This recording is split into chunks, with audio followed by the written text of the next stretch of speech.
기묘한 이야기. 7. 부적. 나의 물음에 그녀는 잠시 동안 나를 물끄러미 쳐다보았다.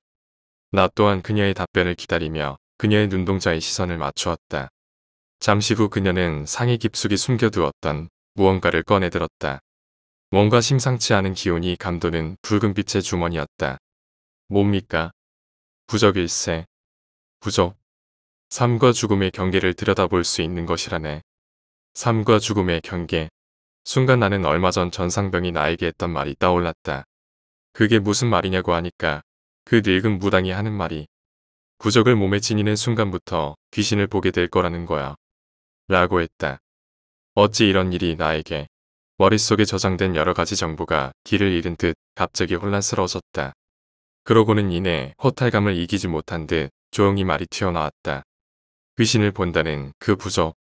작은 나의 목소리에도 그녀는 크게 놀라는 눈치였다. 그걸 어떻게 아는가? 아드님이 죽기 전에 제 고참한테 그 부적이 어디에 쓰이는 것인지 말해줬답니다. 나의 대답에 그녀는 또 한 번 눈물을 글썽거렸다. 미안하네, 정말로 미안하네. 아드님도 찾고 저뿐만 아니라 부대원들 목숨까지 건질 수 있다는데 뭐가 어렵겠습니까? 그녀는 이내 다시 한번 눈물을 쏟아냈다. 나는 개의치 않고 그녀 손에 쥐어져 있는 주머니를 빼앗듯 집어들었다. 이제 제가 어떻게 하면 됩니까? 눈물을 거둔 그녀는 내가 해야 될 행동들을 나열하듯 설명했다. 그 주머니 안에는 빨간색과 노란색 두 종류의 부적이 있다네. 오늘 밤 해시에 노란색 부적을 태우고 그 째를 물에 타서 마시게. 해시라면 오늘 밤 9시에서 11시 사이일세. 그리고 빨간 부적은 4장이 있는데 하나만 남겨두고 몸이 닿는 곳에 가까이 두게. 그러면 그때부터 뭐가 보이는 겁니까? 그렇진 않다네. 혈액이 언제부터 발생할지는 나도 모른다네. 그녀는 잠시 숨을 돌리더니 말을 이었다. 해며 귀신을 그때부터 보더라도 놀라지 말게나. 아는 척도 하지 말 것이며 절대로 말을 걸어서도 안 되고 눈을 맞추어서도 안 된다네. 자네가 귀신을 볼 줄 안다고 생각하는 순간 자네 몸을 빌어서 무슨 일을 저지를지 모른다네. 그녀의 말에 갑자기 싸늘한 한계가 느껴지는 듯했다. 그러면 아드님은 어떻게 찾습니까? 남은 한 장의 붉은색 부적을 넘겨주게. 그리고 이 어미의 말을 전해주게. 서글픔과 서러움이 한꺼번에 밀려오는지 그녀는 연신 닭똥 같은 눈물을 쏟아냈다. 이제 살아있는 사람에게 더 이상 해를 입히지 말고 떠나달라고 어미가 간절히 바란다고. 그리고 짧은 인연이지만 이승에서나마 부모 자식으로 만나줘서 고마웠다고. 이승의 연이 길지 않았지만 다음 세상에서는 부디 오랫동안 행복한 삶을 살아달라고 전해주게. 그녀의 울음에 나 또한 눈시울이 뜨거워졌다. 그런데 전 아드님 얼굴을 모릅니다. 주머니에 작은 사진이 들어있네. 근무가 끝난 후 나는 내내 주머니 속에 들어있는 주머니를 매만졌다. 도대체 내가 무슨 일을 저지른 걸까? 아니, 내가 무슨 일을 저지를 것인가? 두려움, 공포, 무력감, 부해 또는 기대 하나로 정할 수 없는 여러 가지 감정들이 머릿속을 맴돌고 있었다. 그나저나 어제 이후로 전상병이 조금씩 이상해져 가고 있었다. 식사 시간에도 초점을 잃은 눈으로 밥이 코에 들어가는지 입에 들어가는지 관심도 없는 듯 숟가락을 뜨고 있었다. 근무 시간이 1시간가량 남았음에도 근무 복장을 챙기고 밥을 먹고 있었다. 나는 그의 눈치만 살필 뿐 아무런 안부나 위로의 말도 던질 수가 없었다. 도대체 왜 저런 거지? 그리고 복장은 왜 저래? 내가 여러 생각에 잠겨 있을 즈음 선임하사가 앞에 나서 무언가를 하달했다. 밥 먹고 나서 오늘 밤 8시부터 9시 반까지 야간 침투 훈련 실시한다. 여기저기서 허탈감에 빠진 신음소리가 들려왔다. 원래 내일 하기로 한 것 아닙니까? 그런데 내일 하루 종일 비가 온단다. 비 맞으면서 훈련하고 싶은 놈은 내일 해도 돼. 그리고 취사반은 훈련 연료니까 그렇게들 알고 있어. 선임하사의 말에 더 이상 아무도 이의를 달지 못했다. 밥 먹고 나서 고양이 올가미 설치해라. 이 와중에도 김병장은 고양이 죽이기에 여념이 없는 것 같았다. 갑자기 김병장이 내 앞에 나타나 말을 걸었다. 또 말입니까? 순간 아차 싶었지만 김병장은 개의치 않는 듯 보였다. 취사장 뒤편에서 나는 올가미를 만들 철사줄을 계속해서 만지작거렸다. 잡힌 고양이들은 지금 어디 있는 걸까? 김병장이 삶아 먹었나? 아니면 오늘 고깃국에 넣은 걸까? 여러 가지 생각에 올가미 설치가 늦어질 즈음 서서히 땅거미가 취사장 주변을 휘감고 있었다. 나는 결국 김병장의 명령대로 다시 잔반통 주변의 개구멍에 올가미를 설치했다. 취사장 일이 끝나고 나는 아무도 없는 내 모반에 앉아 그 무당이라는 여자가 주고 간 부적을 계속해서 만지작거렸다. 드디어 그 여자가 말한 시간이 서서히 다가오고 있다. 심장은 터질 듯 쿵쾅거렸지만 나는 조용히 네모반을 빠져나와 네모반 뒤편 으슥한 곳에서 조심스레 주머니 속에 감추어 두었던 물건을 꺼내 들었다. 오늘 밤 해시에 노란색 부적을 태우고 그 째를 물에 타서 마시게. 시간이 9시가 넘었음을 확인한 나는 주변을 조심스레 살피며 그 노란 부적에 불을 붙였다. 도대체 내가 무슨 짓을 하고 있는지 알 수가 없었다. 그런데도 난 이것을 멈출 수가 없었다. 이 부적이 나와 부대원의 목숨을 구하고 이 부대에 알 수 없는 비밀을 풀어줄 것 같았기 때문이다. 바닥에 깔아놓은 하얀 종이 위에 회색빛으로 노란색 부적의 재가 모아졌다.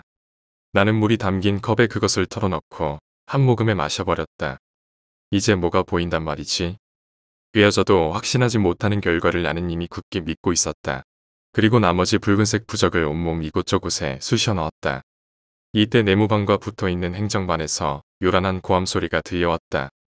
야, 이 개새끼야. 실탄이든 탄창을 잃어버리면 어떻게 해. 누군가와 전화상으로 얘기하는 것으로 보아 근무자가 틀림없었다. 뭐? 실탄. 불현듯 낮에 그녀가 했던 얘기가 떠올랐다. 그 아이를 찾지 못하면 부대원들이 죽어나갈 것이네. 시발 귀신이 실탄을 가져갈 일도 없고. 그 순간 저녁 시간대 넋을 잃은 모습으로 밥을 먹던 전상병이 떠올랐다. 저때요. 나는 야간 침투 훈련이 실시되고 있는 취사장 뒤편의 야산을 향해 미친 듯이 뛰었다. 취사장쯤 도달하자 올가미가 설치된 전 밥통이 눈에 들어왔다. 그리고 누군가 낯선 이도 눈에 들어왔다. 누군가 어둠 속에서 총을 메고 썩은 내가 진동하는 잔반통 앞에서 허겁지겁 숟가락질을 하고 있는 것이다. 누구? 그 순간 갑자기 뇌리를 스치는 그녀의 말이 떠올랐다. 해며 귀신을 그때부터 보더라도 놀라지 말게나. 아는 척도 하지 말 것이며 절대로 말을 걸어서도 안 되고 눈을 맞추어서도 안 된다네. 미친 듯이 숟가락질을 하던 그가 잠시 행동을 멈췄다. 그러고는 나를 향해 천천히 고개를 돌렸다. 시발 심장이 터져나갈 듯 요동치고 있었다. 전기에 감전이 된 듯 오금이 저리로 발을 한 걸음도 뗄 수가 없었다.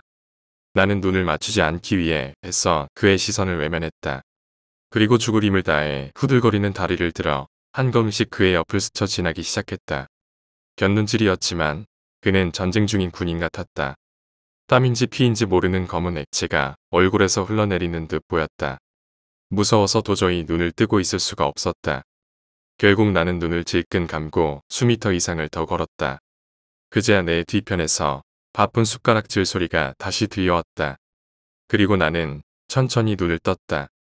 수십 미터 앞에 구름 사이로 비친 어슴푸레한 달빛 아래에서 훈련 중인 부대원들이 눈에 들어왔다. 야간 침투 훈련이라 모두 자세를 낮추고 매우 느린 속도로 산 정상을 향해 걸어나갔다. 불숲 사이에서 모습을 드러냈다 감췄다를 반복하며 부대원들은 천천히 앞으로 전진했다. 그런데 부대원들이 너무 많아 보였다. 팔살기. 나는 최대한 소리를 죽이고 그들이 있는 쪽으로 발걸음을 재촉했다. 양쪽에 검은 능선을 끼고 억새풀과 잡초로 우거진 평지에서 부대원들이 조심스럽게 한 걸음씩 전진하고 있었다. 누가 누군지 잘 구분되지 않았지만 나는 어둠 속에서 그들을 뒤따르며 숨죽인 목소리로 선임 하사를 불렀다. 선임 하사님. 나의 목소리가 작았는지 아무도 응답하지 않았다. 나는 누구라도 나를 돌아볼 수 있도록 조금 가까이 접근하여 그를 불렀다. 선임 하사님. 그러나 이내 그 부름을 멈춰야만 했다. 내 앞에서 산 정상을 향해 소리 없이 전진하는 그들이 이상했기 때문이다. 소리 없이 전진하는 그들. 정말로 억새풀 스치는 소리조차 들리지 않았다. 그리고 그들은 어디서 그렇게 뒹굴다가 왔는지 하나같이 흙투성이가 된 옷을 입고 있었다. 나도 모르게 두 다리가 덜덜 떨려왔다. 누군가 뒤돌아보기를 바라며 선임 하사를 불렀지만 지금은 누군가 뒤돌아볼까봐 가슴을 졸여야 했다. 너 이창훈 아냐? 순간 내 등 뒤에서 나를 알아챈 누군가의 목소리가 들려왔다. 나는 빠르게 고개를 돌려 그를 쳐다보았다. 선임 하사였다. 나는 아무런 대답을 하지 못한 채 부릅뜬 눈으로 선임 하사를 쳐다보았다. 너 이 자식 여기서 뭐 하는 거야? 나는 다시 그들을 향해 고개를 돌렸다. 그들이 있던 자리에서는 억새풀 사이를 스치는 싸늘한 바람소리만이 주변을 맴돌고 있었다. 등골을 찢는 듯한 공포가 밀려왔다. 나는 힘겹게 마른 침을 한 번 삼켰다. 야 임마 여기서 뭐하는 거냐니까. 다들 어디 갔습니까? 이 자식이 귓구멍에 전봇대를 박았나. 아까 훈련한다고 했잖아. 그런데 다들 어디에 있습니까? 매복 중이잖아. 그제야 나는 선임아서디 풀숲 사이에서 나를 쳐다보는 여러 개의 눈을 볼 수가 있었다. 그런데 저 앞에 가던 부대. 나는 고개를 돌려 그들이 있던 자리를 손가락으로 가리켰다. 무슨 부대?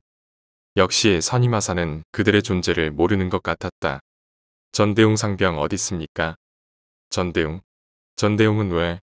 그 순간 어둠에 묻힌 풀숲 사이에서 누군가 천천히 일어서기 시작했다. 나는 직감적으로 그가 누군지 알 수 있었다. 나는 선임아사의 물음에 대한 대답을 무시한 채 풀숲을 헤치고 그를 향해 걸어갔다. 야, 이창훈. 저 새끼가 미쳤나? 선임아사의 욕설과 분노는 이 상황에서 아무런 문제가 되는 것이 아니었다. 전상병의 앞에 서자마자 나는 그가 들고 있는 소총에 총부리와 개머리판을 움켜쥐었다. 그러자 전상병은 내게 총을 빼앗기지 않기 위해 나보다 더한 힘을 주어 움켜쥐었다.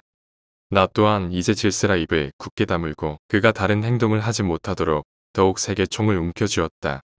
나의 손과 팔은 힘에 겨워 떨림을 멈추지 않았지만 그는 전혀 힘들어하는 기색을 보이지 않았다. 그는 천천히 내게 얼굴을 가까이 하더니 물었다. 너 뭐하는 새끼야? 그의 부릅뜬 두 눈과 얼음장같이 차가운 표정은 그가 제정신이 아님을 말해주고 있었다. 이 순간만큼은 나 또한 제정신이 아니다. 너 누구야? 총일이네. 나의 물음에 그는 살기가 묻어나오는 소름 끼치는 미소를 지어 보였다. 나는 두려움을 느낄 새도 없이 재빨리 그의 총에서 탄창을 분리하였다. 그와 동시에 그가 휘두른 소총의 개머리판이 내 가슴에 떨어졌다. 나는 수미터 뒤로 나동그라지고 말았다. 탄창을 손에 쥔 채 고통스러운 신음소리를 내고 있는 나에게 선임아사가 달려왔다. 이 개새끼들. 뭐하는 거야? 또 썸질이야. 선임아사의 호통소리에 짙은 어둠 속에서 매복해 있던 10수명의 부대원들이 풀숲 사이에서 일어나며 모습을 드러냈다. 이창훈 너 이 새끼 훈련장 와서 뭐하는 짓이야? 가슴을 찢는 듯한 고통이 몰려오고 있었지만 나는 오른손에 쥐고 있던 탄창을 확인해야만 했다. 예상대로 빈 탄창이 아닌 실탄이 들어있는 탄창이었다. 뭐야 이거? 내 오른손에 쥐어있는 탄창을 본 선임아사는 자신의 눈을 믿지 못하는 표정이었다. 그런데 실탄 분실을 방지하기 위해 실탄을 끼워 넣는 자리에 붙여놓은 봉인 딱지가 보이지 않았다. 한 발이 장전되어 있어. 그 말과 동시에 나는 용수철에서 튕겨나가듯 전상병을 향해 몸을 던졌다. 눈이 멀 것 같은 성광과 함께 고막을 파열시킬 듯한 천둥 소리가 내 머리를 때렸다. 그리고 주변의 능선을 타고 총소리의 메아리가 길을 잃고 헤매고 있었다. 희뿌연 영상에서 소란스러운 주변의 목소리들이 자그맣게 들려왔다. 밤하늘을 배경으로 선임아사가 나를 향해 뭐라고 큰 소리로 외치는 것 같았지만 그 소리는 고막을 진동시키지 못하는 것 같았다. 초점을 맞추려고 애를 썼지만 내 눈앞의 영상은 서서히 어둠 속에 묻히고 있었다. 이창훈 일병. 정신이 들어. 의사복장을 한 누군가가 나를 불렀다. 힘없는 눈으로 주변을 조심스레 살펴보니 이곳이 의무대라는 것을 알 수가 있었다. 나를 깨운 사람은 군의관이었다. 천만다행이네. 총알이 머리를 스치고 지나갔어. 1cm만 안으로 들어가 스쳤어도 자넨 죽은 목숨이었을 거야. 몸을 일으키자 잠시 오른쪽 이마 부분이 욱신거렸다. 붕대 대신 커다란 반창고가 이마에 붙여져 있었다. 군의관은 병실에 있던 전화기를 이용해 누군가에게 내가 깨어났음을 알렸다. 그러고는 나에게 다가와 말을 건넸다. 부대로 복귀해도 되네. 그런데 먼저 헌병대를 들렀다 가야겠네. 헌병대 말입니까?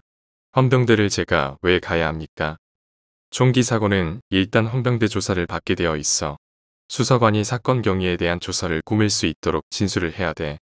군의관은 잠시 내 머리맡에 있는 작은 봉투를 들어 보였다. 이거 자네 건가? 뭡니까? 부적 같아 보이던데 자네 옷에서 나왔네. 네. 부모님이 주신 건가 보지. 군의관은 봉투를 나에게 건네며 말을 이었다. 하여튼 다시는 의무대에 올 일이 없길 바라네. 태어나서 처음 대면하는 군수사관이라 논리적인 진술을 하려는 생각보다 두려움이 먼저 밀려왔다. 그러니까 전대웅 상병이 다음 근무자에게 넘겨줘야 할 실탄이 든 탄창을 숨기고 빈 탄창을 넘겨줬다. 네, 그렇습니다. 수사관은 연신 손가락 사이로 펜을 돌리며 치켜든 눈으로 일끔일끔 나의 표정을 살폈다. 아무도 전대웅 상병일 거라고 생각을 못했다는데 넌 그걸 어떻게 알았지? 그냥 수상했습니다. 그냥 낮부터 넋이 나간 사람처럼 이상해 보였습니다. 뭐야? 그게 다야? 나는 모든 걸 부정하고 싶어 고개를 흔들며 말을 이었다. 모르겠습니다. 그냥 그럴 것 같았습니다. 그냥 직감적으로. 수사관은 펜을 입에 물고는 나를 잠시 물끄러미 쳐다보았다. 전대웅은 군검찰로 이송돼서 재판을 받을 거야. 혹시 군검찰에서 소환 명령이 떨어져서 지원을 하더라도 이런 식으로 말해서는 안 돼. 전대웅도 지금 자신이 한 일이 잘 기억이 나지 않는다고 하더라. 조금이라도 제3자가 믿을 만한 말을 해야지. 안 그래? 좋아. 일단 여기까지 하자. 수사관은 조서 작성을 마쳤는지 자리에서 일어나 옷을 챙겨 입었다. 날 따라와. 전대웅이 너하고 면담을 원한다. 절 말입니까? 너한테 사과를 하고 싶단다. 유치장의 철창살을 가운데 두고 전상병과 나는 마주 앉았다. 우리는 한참 동안을 말없이 서로의 얼굴을 확인하기만 하였다. 미안하다. 전상병이 어렵게 입을 열었다. 까맣게 그을린 두꺼운 산더미 사이에 있는지 없는지조차 분간하기 힘든 눈시울에 작은 물방울이 맺혀 있었다. 나 또한 어렵게 입을 열었다. 괜찮습니까? 그걸 왜 나한테 물어? 다친 건 너잖아. 나는 이마에 붙여진 커다란 반창고를 만지작거리며 조심스레 미소를 지어 보였다. 이에 전상병도 눈물 어린 표정의 미소로 답하였다. 어젯밤에 보았던 그 살기 어린 눈빛은 온데간데 없고 지금 내 앞에는 장난기 가득한 어린 아이가 있었다. 너 사회에서 만났으면 그냥 좋은 친구였을 텐데 어쩌다가 군대에서 고참 쫄덕으로 만나서 이 고생이냐. 나는 잠시 말없이 머리를 긁적였다. 수미터 떨어져 우리를 지켜보던 수사관이 자신의 시계를 쳐다보고는 입을 열었다. 난 밖에 나가서 담배 한 대 피우고 올 테니까 얘기 잘 마무리해라. 수사관이 자리를 비운 걸 확인한 전상병은 잠시 주변을 살폈다. 그리고 입가에 미소를 지우더니 조심스레 입을 열었다. 내 얘기 잘 들어. 구과거. 나와 김창식 병장, 그리고 최병희 병장은 공수여단에서 사병으로 근무했어. 선임하사에게 얘기 들었습니다. 그래, 알고 있었군. 원래 공수여단은 부사관으로 꾸려지지만 전산이나 행정 같은 업무는 주로 사병들이 맡아. 그런데 TO가 다 차면 전입한 사병들도 어쩔 수 없이 부사관들과 훈련을 같이 받지. 우리 3명은 TO가 차는 바람에 모두 부사관들과 같이 내무반 생활을 하며 훈련을 받았던 거야. 그 와중에 김창식 병장이 낙하산 강화훈련 중에 허리와 골반을 다쳤어. 얼마 뒤 김창식 병장은 취사반에 배정받아서 그때부터 취사 일을 배우게 된 거야.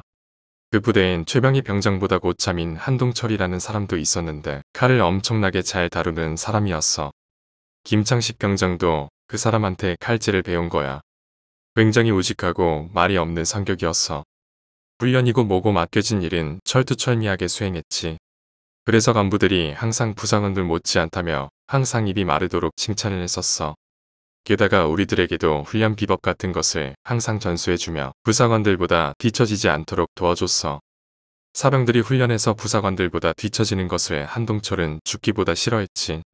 그런데 문제는 한동철이란 그 사람은 조울증인지 뭔지 알 수 없는 정신병 같은 게 있었어. 한번 머리가 돌아버리면 습관적으로 칼을 던져. 지금의 김 병장이 하는 것처럼 말이야. 그런데 김 병장도 따라할 수 없는 더 섬찟한 것은 사람을 세워놓고 칼을 던지기도 한다는 거야. 서커스에서 사람 세워놓고 빈자리에 칼을 던져서 맞추는 것처럼 말이야. 그럴 때는 미친놈이 따로 없었어. 나는 졸병이어서 당한 적이 없었는데 김창식 병장과 최병희 병장은 많이 당한 것 같았어. 너도 알다시피 김창식과 최병희도 보통 성격이 아니잖아. 그런데 그런 사람들이 한동철 앞에서는 꼬리 내린 강아지처럼 행동하는 것을 보고 나는 그들이 얼마나 오랫동안 한동철한테 길들여졌었는지 알 수 있었지. 나도 언제 당할지 몰랐어. 너무나 무서웠던 나는 부사관이나 부대 간부들에게 이 사실을 말할까도 했지만 솔직히 한동철을 처벌하기도 전에 한동철의 대검을 먼저 맞을 것 같았어. 조금만 버티면 됐었어. 6개월만 버티면 그놈은 제대하거든. 그런 게 그렇게 좋으면 부사관으로 지원해서 빡세게 군대 생활하든지 그랬어야 하는데 자기는 재수가 없어서 이런데 배치받았다며 늘 불만을 털어놓기도 했지. 게다가 한동철은 부사관들을 너무 싫어했어. 자기보다 나이 어린 하사가 계급이 높다는 이유로 자신에게 반말을 하는 걸 굉장히 혐오스러워했지. 늘 어떤 아무개 놈들을 내 손으로 죽여버릴 거라고 입버릇처럼 말하고 다니고는 했어. 그래서 한동철은 부사관들에게 지지 않기 위해 그렇게 기를 쓰고 훈련을 받았는지도 몰라. 고등학교도 간신히 졸업한 한동철은 학력 콤플렉스까지 있었어. 대학물을 먹은 나 같은 애들을 쓸데없이 갈구기도 했었지. 그런 어느 날였어. 나는 처음 듣는 괴담 같은 얘기에 다른 생각을 할 겨를이 없었다. 내가 말한 김선호. 김선호라는 신입병이 들어왔는데 이 자식도 티오가 차는 바람에 같이 내무반 생활을 하게 된 거지. 그런데 문제가 있었어. 김선호는 내무반 생활을 하기에는 너무나 부족한 녀석이었어. 덩치도 크고 우람했지만 친구도 없어서 하루 종일 PC방에서 게임을 하든가 아니면 프라모델 장난감이나 혼자 조립한 친구도 없어서 하루 종일 PC방에서 게임을 하든가 어리숙하고 착하게 생긴 계집애 같은 성격의 녀석이었지. 목소리도 여자 같아서 부사관들이 항상 우리 선숙이 이러면서 엉덩이를 툭툭 치며 여자처럼 대하기도 했어. 낙하산 강하, 천리행군, 생존훈련 김선호는 도저히 이런 것들과 어울리지 않을 만큼 체력적으로도 약했어. 간단한 구부만 해도 뒤처지기 일쑤였어. 늘 부사관들의 놀림거리가 되었지. 부사관들의 놀림거리가 된 그런 김선호를 한동철은 너무나도 싫어했어. 게다가 김선호는 한동철이 가장 싫어하는 것 중에 하나인 유명대학을 다니는 학생이었거든. 어쩌다 그런 녀석이 공수부대에 오게 되었는지 당초에 알 수 없었지. 나중에 알고 보니까 여단본부 전산특기병으로 오게 된 거야. 그런데 티오가 다쳐서 당분간만 내무반 생활을 같이 하게 되었던 거지. 그러던 어느 날이었지. 지상 공수훈련이 있었던 날이었어. 부사관들과 내무반 소속 사병들은 단 한 명의 여유도 없이 막타워에서 줄을 매고 강화훈련을 하고 있었지. 그런데 김선호 차례가 된 거야. 어땠겠냐? 응. 말하지 않아도 알겠지. 난리가 난 거야. 막타워 점프대 입구에서 울고불고. 김선호 입장에서는 줄 하나에 목숨을 맡기고 막타워에서 뛰어내린다는 게 얼마나 공포스러웠겠냐. 말도 마라. 조교들은 정신봉이란 죽도를 들고 다니거든. 훈련에서 뒤처지거나 지시에 잘 따르지 않으면 그 죽도로 사정없이 내려쳐. 물론 외상을 입을 정도는 아니지. 그냥 정신 차리라는 신호 중에 하나야. 김선호는 조교가 죽도를 미친 듯이 내리쳐도 뛰어내리지 않는 거야. 점프대 아래에서 그 광경을 바라보던 부사관들은 배꼽을 잡으며 다들 뒤집어졌지. 어떤 부사관들은 선수기를 외치며 환호를 보내기도 했어. 그런데 거기에는 무표정한 얼굴의 한동철도 있었어. 결국 조교가 발로 차버리면서 김선호는 계집애 같은 비명소리와 함께 그날 막타워 훈련을 마치게 될 수 있었지. 저녁이 되자 한동철이 사병들을 집합시켰어. 그늘도 대검을 들고 말이야. 우리는 10분이 넘도록 얼차례를 받았어. 나와 김창식 병장, 최병희 병장은 우습게 끝낼 수 있는 정도였는데 김선호가 문제였어. 후시험 10개도 제대로 못하는 거야. 죽고 싶지 않으면 똑바로 하라고 한동철이 그랬지. 그런데 김선호가 그런 거야. 힘들어서 못하겠다고 한동철을 잘 알고 있는 우리는 심장이 덜컥 내려앉았어. 신병이 하늘 같은 고참한테, 그것도 제대를 몇 개월 남기지도 않은 병장한테, 그것도 정신병자 같은 한동철한테 그런 말을 했으니 그걸 듣고 있던 우리 심정이 어땠겠냐. 한동철은 한동안 할 말을 잃고는 김선호를 내려다봤어. 한동철은 김선호의 머리를 대검으로 톡톡 치며 김선호를 일어나라고 명령했지. 그리고 벽에 기대고 세워져 있는 합판 앞에 서라는 거야. 그때 말렸어야 했어. 전상병은 입술을 깨물며 갑자기 눈물을 쏟아냈다. 나는 말없이 측은한 표정으로 어린아이처럼 소매자락으로 눈물을 닦는 전상병을 바라보았다. 무슨 상황인지도 모르는 김선호는 병신같이 멀뚱멀뚱 서 있다가 몇 대 쳐맞고 그 앞에 선 거야.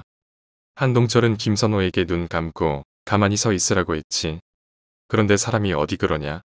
무슨 일인지 궁금하니까 김선호는 눈을 감은 척하더니 실눈으로 한동철의 행동을 본 거야. 칼을 던지는 모습을 말이야. 본능적으로 김선호는 몸을 돌리며 옆으로 수그렸어. 그런데 한동철의 손을 떠난 대검이 목표를 잃어버린 채 김선호의 왼쪽 어깨에 꽂혀 서버린 거야. 난 처음으로 사람의 몸에서 심장박동에 맞춰 피가 분수처럼 솟구치는 것을 보았어. 동맥이 끊어진 거야. 늦었지만 너무나도 늦었지만 그제야 우리는 정신을 차리고 한동철에게 달려들었지. 전상병은 그때 상황이 아직도 생생한지 깍지 낀 두 손을 덜덜 떨고 있었다. 나는 조심스레 전상병에게 물었다. 김선호라는 사람은 어떻게 되었습니까? 죽었어. 그랬다. 내가 근무지에서 전상병과 뒤엉킨 날 나는 김선호를 보았던 것이다. 갑자기 등골을 따라 한기가 내려앉았다. 한동철은 군 교도소에 수감됐어. 징역을 사는 기간이 몇 개월인지 몇 년인지 우리는 관심이 없었어. 우리가 제대하는 동안만 다시 돌아오지 않길 바랬지. 남은 우리는 김선호가 죽던 그 연장에서의 기억 때문에 미칠 것 같았어. 한동철의 살인 행각을 막지 못했다는 죄책감에 하루하루가 지옥 같은 삶을 사는 것 같았지. 불면증은 물론이고 우울증까지 걸릴 것 같았어. 어느 날 나는 휴가를 나와 부모님께 이러한 사실을 말했어. 그랬더니 아버지 말씀이 먼 친척 중에 보병부대 사단장을 하고 있는 사람이 있다는 거야. 나는 아버지께 사정했지. 그분한테 말을 해서 제발 부대를 옮기게 해달라고. 그리고 난 부대에 돌아왔어. 그런데 또 다른 이상한 상황이 나를 기다리고 있는 거야. 무슨 상황 말입니까? 김창식 병장이 이상해진 거야. 고양이만 보면 죽여. 나는 갑자기 김 병장의 얼굴이 떠오르면서 알 수 없는 공포감에 휩싸이기 시작했다. 미친 것 같았어. 이유도 없이 그냥 고양이만 보면 죽이는 거야. 그런 사실을 나는 모르고 있었는데 최병희 병장이 얘기를 해준 거야. 만일 부사관들이나 간부들이 봤다면 당장 어느 정신병원에 수감시켰을 거야. 이유를 물으면 그냥 고양이가 싫다는 거야. 그런데 내가 보기엔 그렇지가 않았어. 무슨 이유가 있는 것 같았지. 그러나 김 병장은 절대로 이유를 말하지 않았어. 얼마 뒤 여단본부에서 전출 명령이 떨어졌어. 아버지가 힘을 썼는지 나는 이곳으로 전입 오게 되었지. 천국 같았어. 같았어가 아니라 그냥 천국이었어. 모든 것을 잊고 나는 새로 시작할 수 있었어. 누구도 내 과거를 알지 못한다는 게 나는 너무나도 좋았어. 죽은 김선호에 대한 죄책감도 많이 수그러들었지. 며칠간은 잠도 잘 잘 수 있었고 그런데 그 행복은 오래가지 못했어. 원래 부대 입장에서는 김 병장과 최 병장이 남아있는 것이 껄끄러우나 봐. 그 둘을 함께 묶어 이곳으로 보내버린 거야. 두려웠지만 우린 서로를 무시했지. 그 어떤 합의도 하지 않았지만 서로 그렇게 사는 것이 편할 거라는 걸 우린 너무나도 잘 알고 있었지. 그리고 실제로 편했어. 김 병장이나 최 병장이나 얼굴색이 변할 만큼 행복해했어. 그러던 어느 날 우리가 이곳에 온 지 얼마 되지 않아 신병이 한 명 들어왔어. 후반기 교육을 받고 자대 배치를 받은 나보다 고참인 신병 정한수를 만나게 된 거야. 죽었다는 무당의 아들 그를 만나면서 잠시나마 안정을 되찾았던 우리의 군대 생활은 조금씩 금이 가기 시작했지.